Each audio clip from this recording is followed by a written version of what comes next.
Good afternoon, everyone. My name is Brent Hoskins, and I serve as Executive Director of the Business Technology Association, and I'd like to welcome you today to this BTA Diversifying My Business webinar. Today's webinar is Mastering Sales and Marketing Technology, Scaling Your Copier and MSP Business in 2025, and it will be presented by Anthony Ski, who's CEO of Keypoint Intelligence, and Sean Peterson, who's CEO of Quantum Business Solutions. Now, if you have questions along the way, please type them into the Zoom Q&A or chat there on your screen, and we'll either address those along the way or we'll address them at the end of the presentation, kind of depending on where we are in the presentation. So with that, let's get started. I think, Sean, I'm going to turn it over to you first. Yes, sir. Thank you, Brent. Appreciate you guys having us on today. Hopefully, Anthony and myself can bring you guys a lot of action-packed information that you guys can take and leverage inside of your MSPs and office equipment dealerships. First things first, Anthony, why don't you go ahead and just introduce yourself and we can kind of work from there. Yeah. So my name is Anthony Ski. I am the president and CEO of Keypoint Intelligence, and it's a pleasure to be here. And thank you to everyone joining us today. Yeah. You want to give just a little bit of background on yourself so everybody understands your expertise inside of the industry and so you know so much about how it can help them? Yeah. So this is basically all I know. Well, maybe a little exaggerated, but from a business perspective, I grew up in the copier industry, was a copier salesperson, worked the first 15 years of my career in the dealer community, very familiar with that environment. And then the last 15 years, I've worked in executive jobs at Xerox and Sharp. And in July, I'll be 4 years here at Keypoint. So I think, today we're going to give you some education on CRMs, putting together sales, marketing, quoting tools, and, just talking all about what's the value of a CRM? Because for me, a lot of CRMs in my career has been twisting arms of salespeople to use a CRM and getting information in that we need, and maybe they don't see the value in using it to capacity. And I think what we want to convey today is maybe how you can use a CRM as a marketing tool and a sales tool combined to nurture new business and grow your revenues, and then have a total CRM package with a quoting tool that we've developed, used by many dealers that have signed up for this today, and also the dealer and the manufacturer community. Awesome. Thank you, Anthony. My name's Sean Peterson, CEO and founder of Quantum Business Solutions, also a CEO and majority owner of OpenFlow Inc. And just a little bit about myself. I spent about 10 years in the space, 6 or so as a VP of sales and a couple as a CEO. So I'm very familiar with the tech stack, the sales motion, what you guys are looking to do from a business model standpoint. And then in the almost 4 years that I've been running Quantum, we've gotten dozens and dozens of office equipment companies that work with us in different capacities. And so what really led me to found Quantum was the idea that I knew there was a better way to go to market for organizations. And so we're going to talk a little bit about models today, and then we're going to layer in additional information on the actual technologies being used between AI, automation, and software packages. I think the over-encompassing piece is that we want to remember all of these investments in time, energy, and resources that we put into the sales function and technology and process side is to ultimately deliver more revenue, drive more profit, and make ourselves more scalable. So that's what we'll spend our energy on today.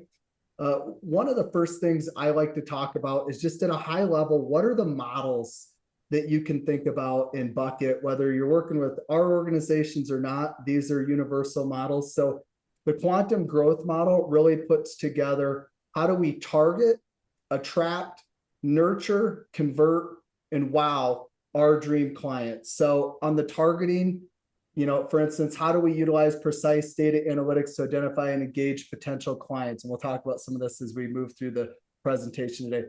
attracting. So once we've segmented and built out those targeted audiences, how do we go outbound on them? How do we create content that's going to create awareness and consideration, move them into the nurture part of the process, ultimately converting them, moving stuck deals, et cetera, through the pipeline? And then how do we wow them? And we're going to talk on how different technologies can help, as well as improve process pieces there. The second model we'll spend a little time on that I think is really easy to understand for office equipment companies is called the revenue efficiency model, which is ultimately what's the most efficient way that we can grow our business. Well, first things first, we all know that retaining our customers. So what are some motions that we can put in place? And we'll spend a moment here talking about, NPS scores, talking about ensuring that if a champion leaves our organization, how do we track that? Do we have all the key personas in our database from our own customers to ensure that we've got relationships built? And then looking at the current state of that organization are going to be some key pieces there. On the grow, that's the cross-sell, upsell, resell into your current customer base, where obviously you already have relationships, albeit sometimes we're going to talk about things that happen that maybe the relationships aren't with the right people. Multiply, that's your referrals. It's also if a champion would move to a new organization. Many of you on the call today have thousands of customers. And so you've had, say, a CFO at one company move to another company. How do you track that move? Convert, so that's your past deals, stalled deals, former customers, MQLs, SQLs, anything you have some client acquisition cost invested into. How do we drive that through? And then expand, that's all the net new. Oftentimes, a lot of our customers are spending their time out and expand, and then we try to bring them back closer to the keep and grow because there's quicker, more efficient dollars to get there. Real quick, let's see if I'm able to stop sharing here, but I'd like for Victor to actually give a quick little demo of what current state looks like, leveraging the tool that KeyPoint has put together with Quote IQ. So Victor, are you able to share that? Yes, I am. You should be seeing it now, correct? Yes, sir. Great. So this is, go ahead, Anthony. Yeah, so for us, the biggest challenge for salespeople and for dealers in general, and manufacturers for that reason too, is to get information. I'd have to get information from probably 4 or 5 different platforms. So as you open up our tool and get into our tool, it talks about the equipment, what type of equipment it is. Then we can go into all different types of if it's managed or not managed. You go into all kinds of service histories, locations. Is it leased? Is it owned? I talked about service. You'd have all of the service histories here of all of the pieces of equipment. And you can start mapping out a strategy for the accounts, billing information, all of the bills of what's going on with the account. And I think the hardest part when I was a sales rep was to really try to get a handle on the overall account, right? So first, where are the machines? What's the service volumes? How much, time is left on the lease? Do they own them? Do they have managed printers? Do they have local printers? How do I put an overall strategy together? And I used to, this tool was developed with a mega dealer. And the interesting part of that was he would say, Anthony, to put together an enterprise deal, it would take us 3 hours to get all of the information, to build a solution, and then to put it on a proposal template.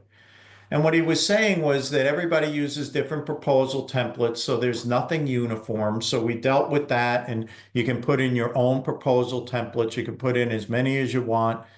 Small deals, you could have a 2-pager, and enterprise deals, you could have a 20-pager talking about your company and all your services. But I think the key here was to get the information in one portal. Here it is. And then through different steps, you can use our configurator, which a lot of the manufacturers use, and then build a solution based on the customer's needs, put it on the proposal template, and send it to a customer. The great thing about our tool, it's agnostic. It doesn't matter what ERP you use or what CRM you use. So it incorporates with any CRM, any ERP, and we pull data from that to fill our tool. So that's my overview, Vic. I probably skipped over a couple of things if you want to throw something in there. Yeah, another big piece there is the workflow. So we can push through approvals and so either as detailed as you want, or if you've got a tenured rep that you trust and just say, hey, go ahead, put it together and send it through. You can get it as detailed or as simple as possible as you want. And thank you, Vic. And I think the important part of this is it's part of an overall workflow. And I think the reasons why dealers like this so much is it's very hard to have a workflow from when you start a sale to the delivery and execution of the equipment and all the steps in between. And I'll tell you, the interesting thing for me is, like, if a sales rep makes an error, can admin find that error before we order the equipment and ship and have a bad customer experience? So I think we have the whole workflow piece together. But one of the things that I found with Sean's solution, and the reason we partnered with Sean, was, I'll give you a classic example. A lead comes in, and you might get, let's say, 6 months, a year's worth of leads. Well, a sales rep, in my opinion, will call a lead probably 2 times, maybe 3 times, and that's it. But the reality of it is that customer at one time was interested in something from you. And a whole nurturing campaign, sequencing, all of this that you can do to build a customer. And what I mean by that is, how do you attract new business into your dealership? How do you convert those leads into sales? And if it's not instant gratification a lot of time for salespeople, then they're on to something else. But as owners, right, and sales leaders, we know that people were interested. If you go back and say, I had a year's worth of leads, what can I do with those leads to develop them? That's why HubSpot is so, so powerful. We use HubSpot in our own organization. We've used it for a long time. And I will tell you, it's the best sales marketing combined combo that there is in the market. Then you say, hey, I can take that tool and make it a CRM with the quoting tool. And then I feel like you have something that's of value to all, because the reps will start seeing benefits from the nurturing campaigns and saying, I want to put information in there because it's helping me make money and get new sales. So that's a little bit of the quoting tool. This is one piece, the current state, and we'll go through it a little bit more as we go through the webinar. I just wanted to pause a second, see if there's any questions, and I'll turn it back over to Sean.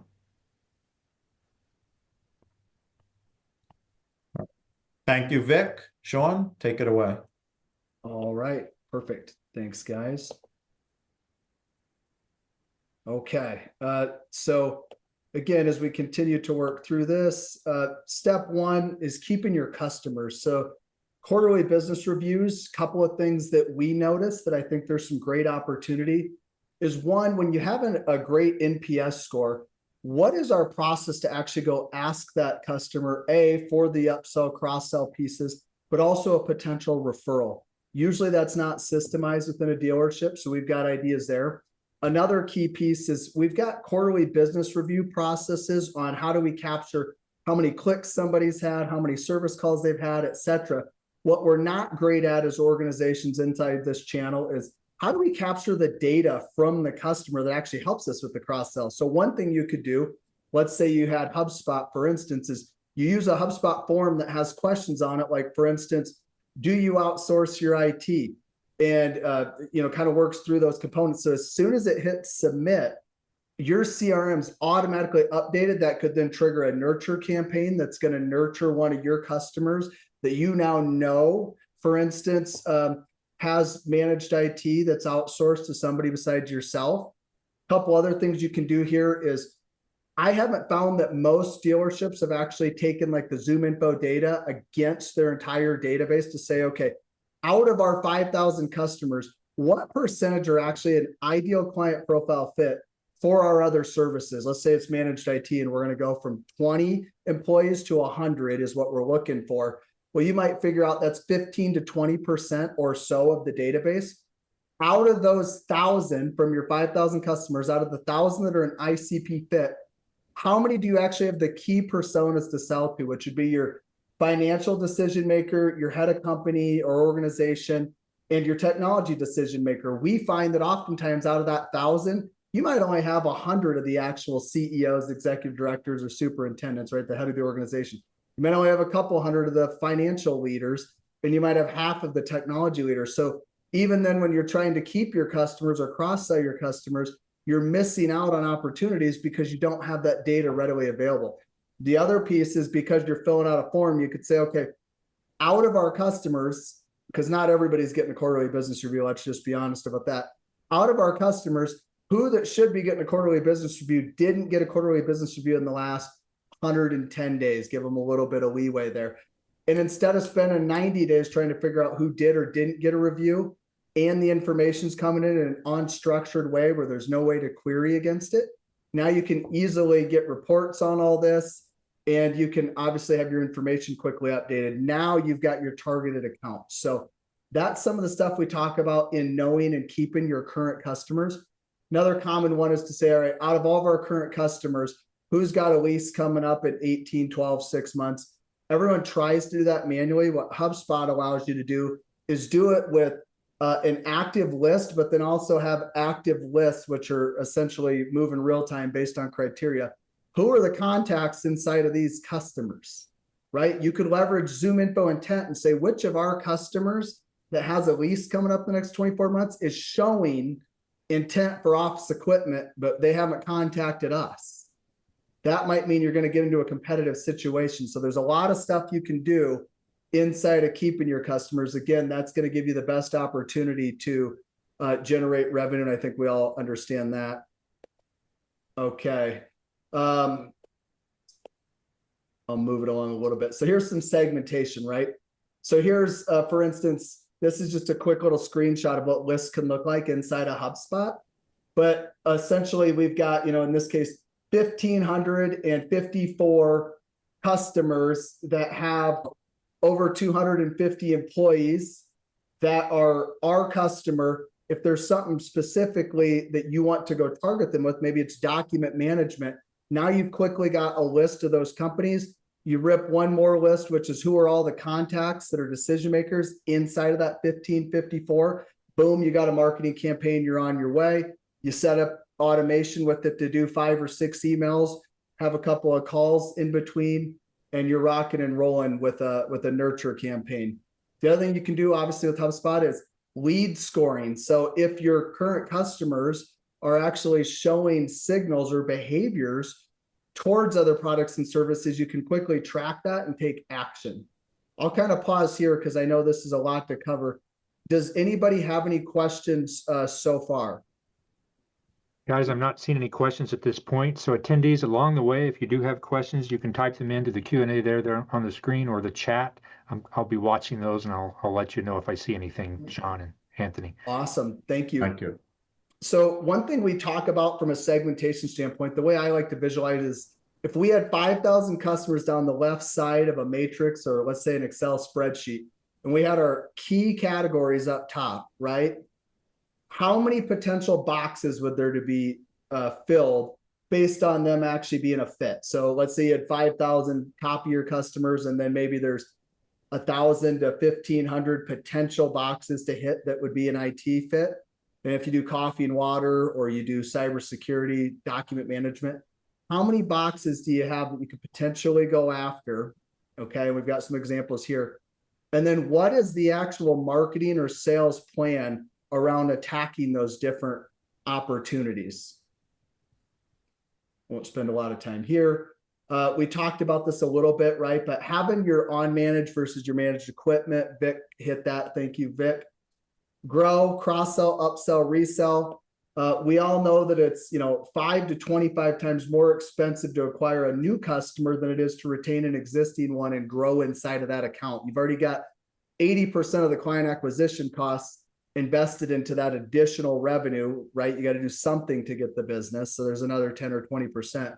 But it's much better than constantly starting out in the expand part of the model when you've already got a ton of client acquisition costs spent in the other pieces. Obviously, this is the one where you have the most already invested and you have the most opportunity to actually drag the net here. So this is just a free tip. Anybody can do this, but every office equipment dealer has some sort of a form that gets filled out when you go to install a copier. That form should have some additional questions like, do you outsource any of your IT? And then that information needs to make its way back into the sales and marketing CRM so it can actually be leveraged. You could leverage additional questions when you take a service call. So you could assume in option A, within about 4 years, you'd have everybody's information on the cross-sell pieces.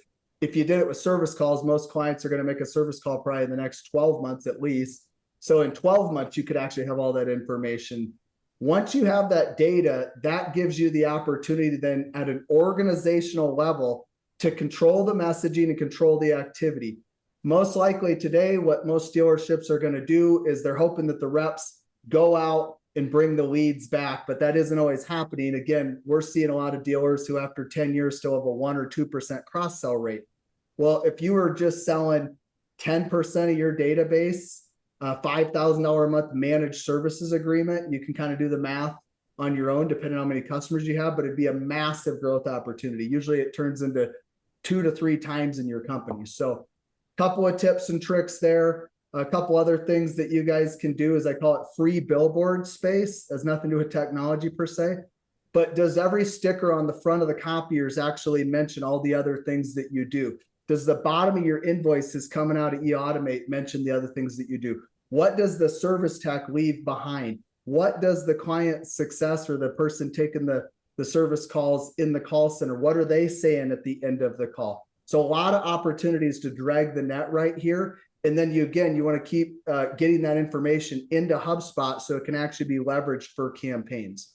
I just want to throw one thing in here. Listen, in all my years doing this, I think what happens is we get a good idea. This year, we're going to focus on X, right? So we'll just say managed IT. We'll throw out a program. We'll do it for 90 days. Maybe 6 months, it doesn't get the results we were looking for, and it's on to the next thing. I think one of the biggest challenges dealers have is marketing is hard. And I think we struggle as an industry in marketing.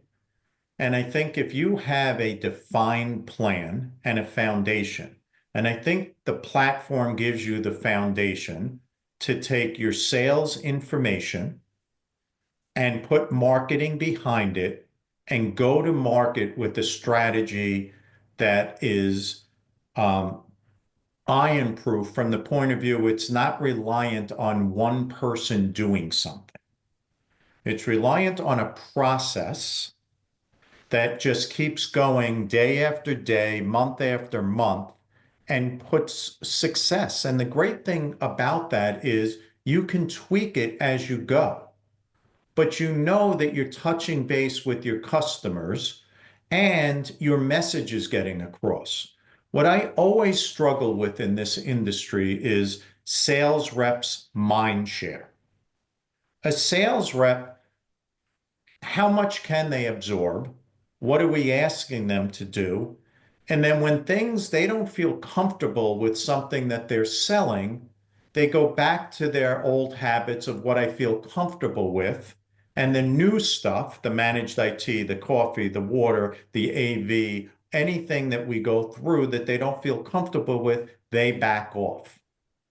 By having this process in place, right, of upselling and cross-selling your customers, it's a consistent that not is putting everything in the hands of the salesperson, but it's putting it in from an information gathering and then taking that and doing drip campaigns or nurturing campaigns, and more importantly, educational campaigns. Because it doesn't have to be that you're selling here. I'm educating on what my dealership or manufacturer can do for you. And that's where I think it's most powerful, is where it's the information part, not the selling part of, okay, I'm interested, but I don't know enough about this, and let me find more information out. So I just wanted to kind of put it in a context of reps and what happens today. Sean, I'll send it back over to you. Yeah, no, I think that's great information, right? And so, let's face it, a lot of times we're beholden to the sales reps because the process has been they're going to go out, they're going to knock on doors. We hope they're going to put the data in because, frankly, from their perspective, if they're kind of keeping track in their mind, they view the CRM as additional work that's not doing a ton for them. What's beautiful when you get segmentation going, you get automation and AI going, is finally, for the first time, a software is working for them, right? They're putting someone's information in when they're out making a cold call. They're putting them into a sales sequence. They walk away. HubSpot automatically emails 4 times to that customer to prospect, to get a meeting set up for them, right? So they're going on with their day, not changing much of their motion. And now these softwares are actually beginning to work for them, right? Zoom info is coming in and it's enriching the data inside of your database with new decision makers, with intent that's happening in prospects or customers and other things that can go on. And again, then marketing can do its job. Today, you usually have a misalignment. So you have marketing doing stuff over here. Hopefully, at least the campaigns are the same, but not always. But you have marketing doing stuff over here. Well, marketing isn't basing what they're doing based off of what sales is having happen in the field. When you have an integrated go-to-market machine, what happens is that sales rep could quickly have a call outcome or an outcome from an in-person, cold call in the field. And now that customer or prospect is in a nurture campaign immediately. Then all of a sudden there's engagement on the nurture campaign that automatically creates a call task for the sales rep to make. And it starts to work together. Same thing with client success. So appreciate that, Anthony. Mm-hmm. Okay. Let me go back here once. So you want to just speak to this real quick, Anthony, and the power of this when it comes to the actual quoting piece? Yeah, so I think part of the quoting tool, right, it's to build your quotes based on information from that current state part. So based on the current state that I got, I used the example before of an enterprise deal, the mega dealers reps were taking 3 hours to do it. Well, that 3 hours got cut down to like 20 or 25 minutes. And the reason how it's done is because it's built based on the information you have. So for argument's sake, I have now that I want 20 segment 3s, 10 segment 4s, 5 segment 5s, and I got 75 printers. Well, I don't have to build that each time individually. I can build the segment 3s one time. I can put different configurations together for them, save them. They would be cloned. So this is what the reps love. If I have a segment 3, I don't have to build it, rebuild it each time. I can just change an accessory. I then put my shipping information in. I can add service onto it. I can add managed IT service fees onto it. I can add whatever I want onto it. The great thing is it's built on our configurator. Our configurator is rules-based, so you cannot make an error. As you go through the whole system, it will tell you that after you pick this accessory, these accessories are not available till when you get to the point where it says no more accessories are available. And the great thing is that means that they can't make a mistake. Admin really doesn't have to check it and verify it because it's correct, right? You can go to order it knowing that it's the right piece. On those things, we have also the space requirements, the electric requirements, all the things that you would do in a site survey, basically, to ensure a proper customer experience. And then once it's built, Vic talked about this, is once it's there, you can have it approved by a manager or an owner of an organization. If it's an experienced rep, you don't need any approval processes. Then it gets put right onto the proposal template. The owners all love that their messaging is the same, right? So they don't have, every rep doesn't have their different proposal template. The great thing is that it's a consistent message to the clients about the dealer or the manufacturer. And then the great thing is that the link is sent right out to the customer. It can go into DocuSign also. People ask us that all the time, and have a complete workflow experience. Yeah, that's phenomenal. And the professionalism is another key component. I've seen some dealers that the actual proposal document, the Word doc that maybe they're working out of, it doesn't look nearly as professional as what this is going to create, of course. So when it comes time to truly convert, and the pressure is the highest, you guys are going to have an opportunity to help them look much more polished and refined as an opportunity to stand out. So yeah, and also, we're not going to do a full demo here, but you can hit the QR code at any time to get more information about our overall system. So please feel free to just hit the QR code, book a meeting, and we'll go through the whole process with you. Awesome.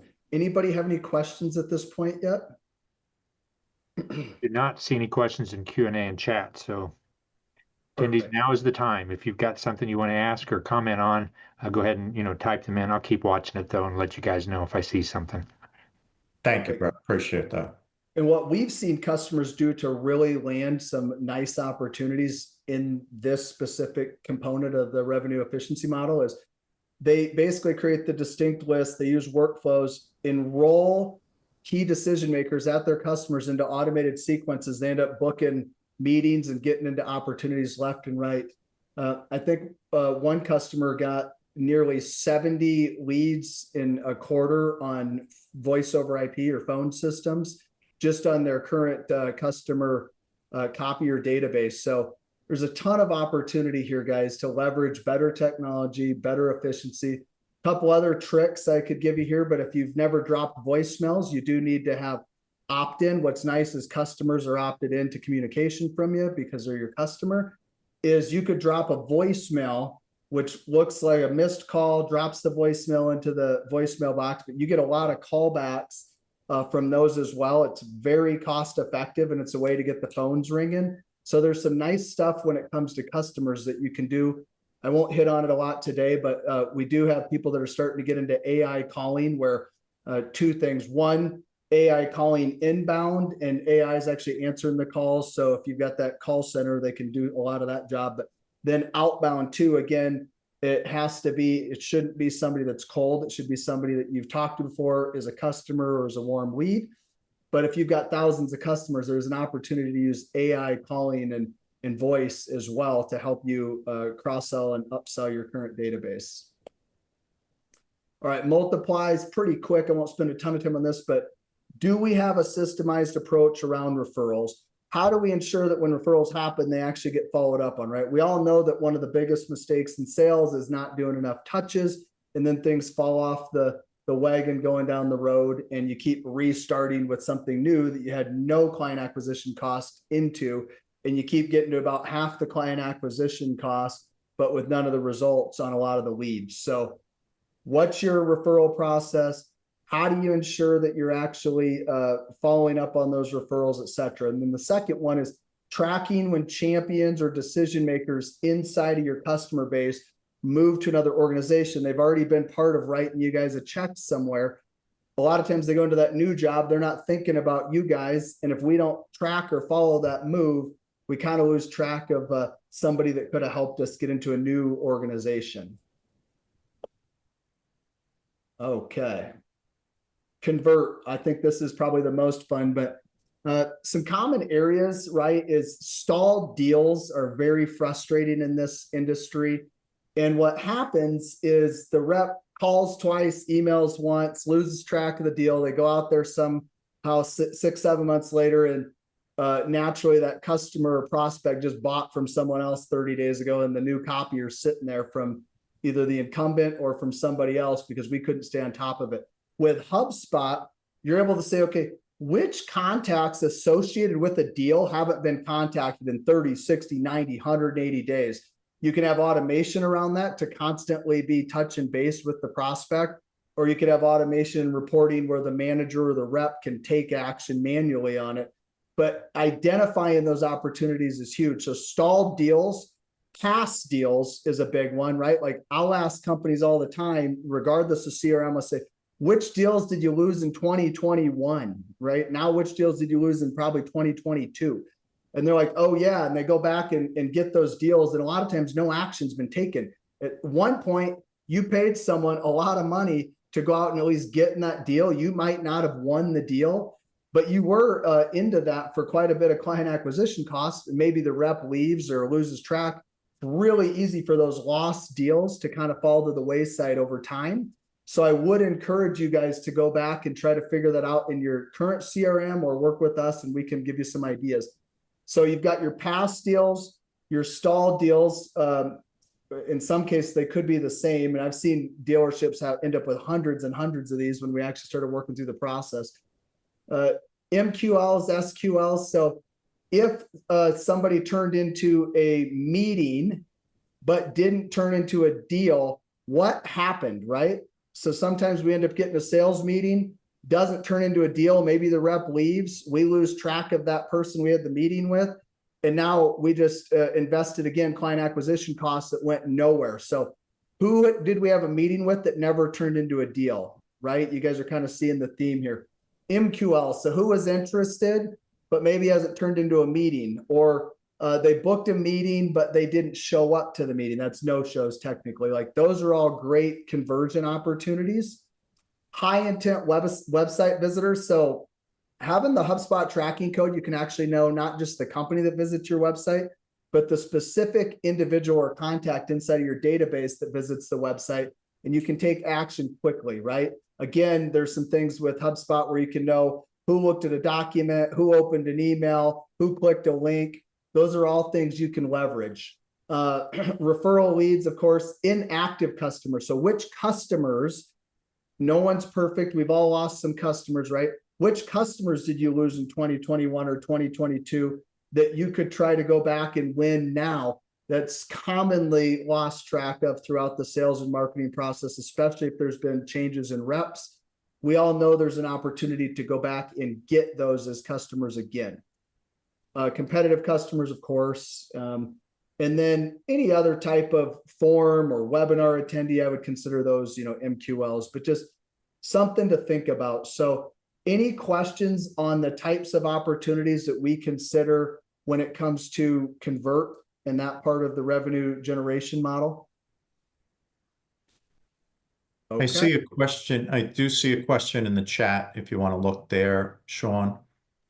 Yeah. So let's come back to that at the end. Dexter has a question on Salesforce versus HubSpot. I can spend a lot of time on that, but let's come back to that at the end, just so we keep track. But definitely a great question. Thanks, Dexter. I think, for me, in the simplest of forms, I try to put this down. So everyone here has a CRM, right?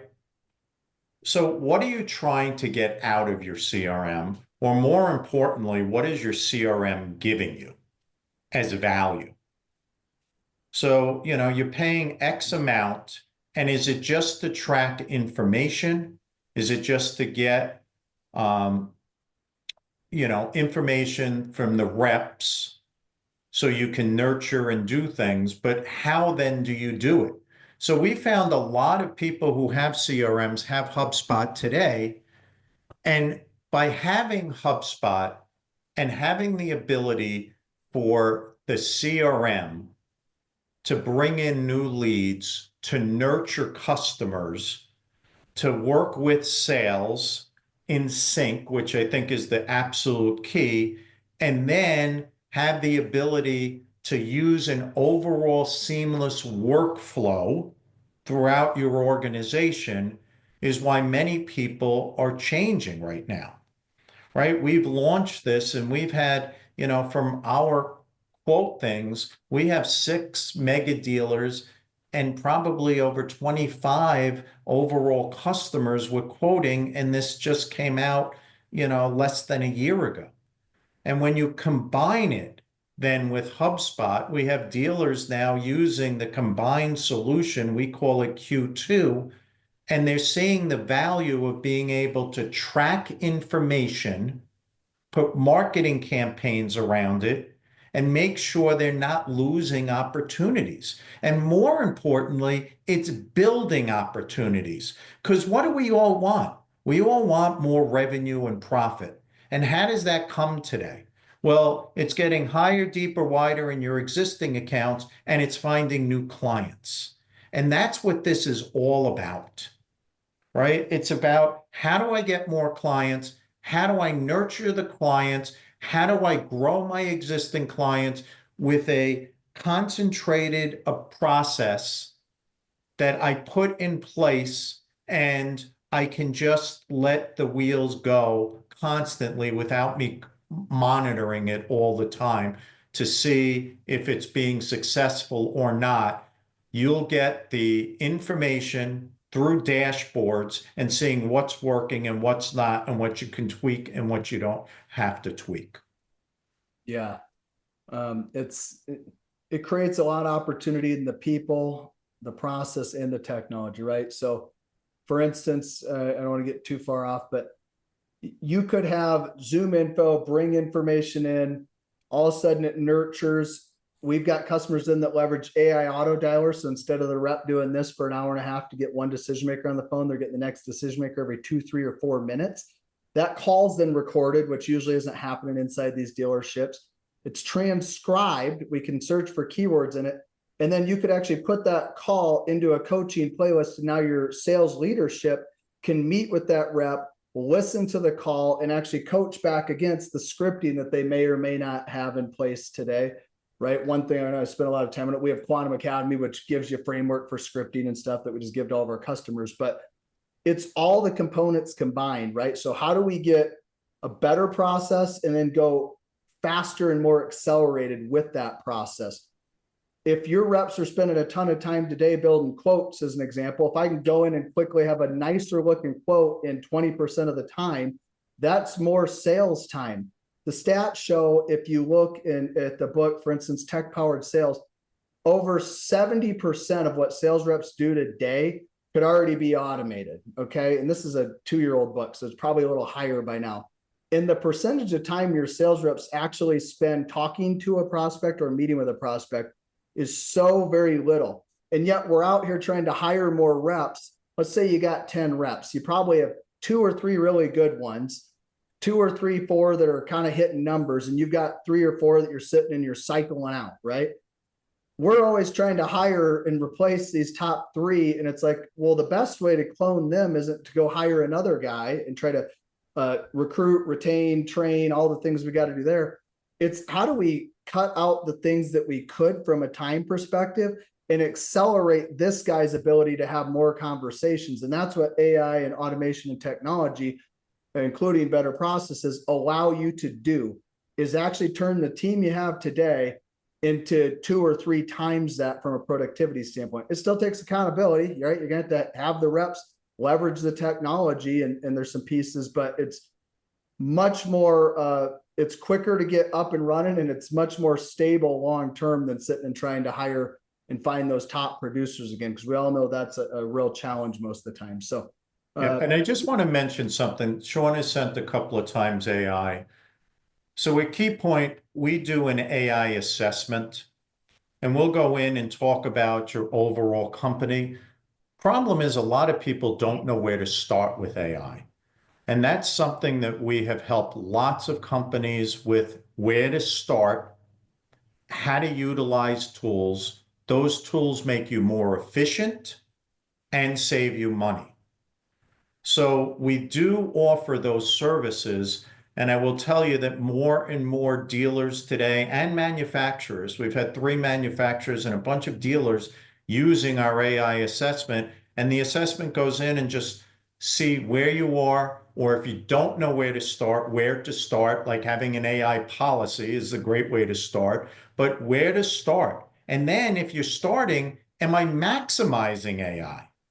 Because everybody wants, look at this slide, net new opportunities. How do I get a lot? And Sean just said that. How much can I automate? Well, AI helps you automate. We have a couple of questions, Sean, so maybe we'll wrap up and then we'll just go into the questions. Yeah. Okay, so one of the questions from Dexter is, everything this far sounds spot on. As a Salesforce user, I have to search a lot for a little. I'd be interested in some of the key differences between the two. HubSpot seems to have many of the answers for a lot of our CRM pain points. So I don't know what version of Salesforce you're using. Can I just leave that out for a moment? But the ability to quickly leverage active lists and reporting and automation inside a HubSpot is much quicker. The ability to record your calls, get the transcripts in there, have all of the pieces with sales and marketing in one software. That's a huge advantage, right? Because now you can have your website, your marketing piece, your sales piece, your business development pieces, right? If you've got an SDR team. Either of these software specifically, you can integrate things like an auto dialer or Zoom info, because that's another piece we didn't spend a lot of time on. But I got dealers, right? They're spending 30 grand a year on Zoom info, which we're the top solutions partner in the country for. And then it doesn't integrate into the CRM. And then they just have reps sitting there hunting and pecking around for one contact. And it's a waste of time and energy. When if it's integrated into a CRM, you push your whole total addressable market in. Dexter, we would then have job titles that we've built out that put people into key personas. So now everybody's bucketed. We have active lists that really quickly say, here's everybody that's got 250 employees or 100 to 200 employees. Here's all the head of companies, boom, you go, and now you can automate. So those are some of the pieces between Salesforce and HubSpot. I also think things like HubSpot University, Academy, HubSpot Academy, and some of the ways that they train you throughout the adoption is much simpler, and the customization can be simpler with HubSpot than it is with Salesforce. To Deidre's question, she says, if I'm already using HubSpot, is this program an enhancement or separate? I don't know which version of HubSpot you have specifically, but likely this is an enhancement where we're laying on top of, we're using AI and development that we've done to basically build HubSpot as a CRM for the industry. But if you said, hey, I really want to stay in Salesforce or sales chain, and I want to use HubSpot for business development, right? I want to run sequence, I want to run marketing. We can work with you to just develop those components too, and work with the team over at like CEO Juice to get all your e-automate information in. Like earlier, you were mentioning the different brands, Anthony. So yeah. A lot of our customers, what they'll have is they've got a list. Here's every customer that has a Canon. Here's every customer that has an HP or a Xerox. So as things are happening, they're able to quickly pull those people up and do even internal marketing to them. Does that make sense? Yep. And so, Deirdre, I just want to say hello. Been a long time, but I want to say hello to you. I do want to just say that Sean is an expert. That's why we did this strategic partnership a year ago. Sean is an expert in his company in HubSpot, right? We are an expert in the marketing tools and in the quoting tools, workflow. And I think the combination of putting those two things together, a lot of places have seen it, right? So we have places like Marco, Visual Edge, POA, Flex, Novatech, just to name a couple of the mega dealers, and then a whole bunch of, SMB dealers. We did a webinar and just Spectrum and Image 2000 were talking. Right? Where you sat down and we didn't really discuss. They talked about the benefits of using HubSpot, and Quote as an overall CRM.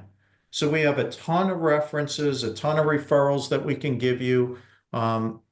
It's really changing views on CRM, right? There's the standard CRMs that are out there today. Everybody knows what they are in our industry, and they're all good tools. We are just giving you an option, and if you want to look at something different, I think this is the perfect solution for you.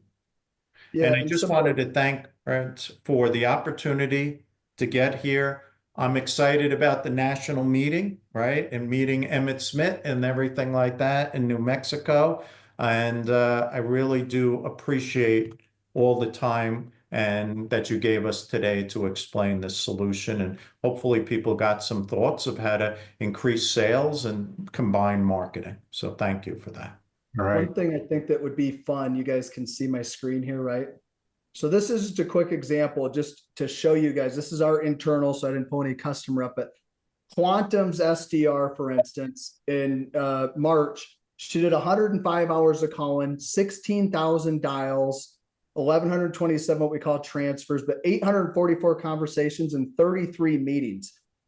I know $100 million companies that have 5 SDRs that are barely set in 33 meetings.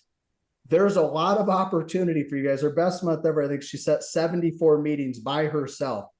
This is just one example of how AI and technology can help you guys truly accelerate your pipeline, right? And this integrates right into a tool like HubSpot. So lists are pushing right over to the auto dialer. They hop on, all they're doing is they sit there and every 2 minutes they're talking to the next person on their list. They put the outcome in, the call recording, and all the outcomes go back to HubSpot. They wait 2 more minutes, get another person. So if you think about creating efficiency, this is one example of how to do that. But I wanted to pull up some real numbers live to say this is what's happening out there. So you've got competitors likely today that are working with a company similar to us or even us.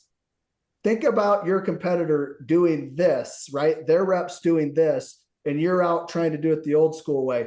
Who in the long term is going to win, right? And this creates that opportunity not to miss that follow-up, not to miss that potential upgrade, because you're able to get in front of so many people. So I won't spend a ton of time on it, but that's when you really start to see Zoom Info, HubSpot, Quote IQ, and the dialer.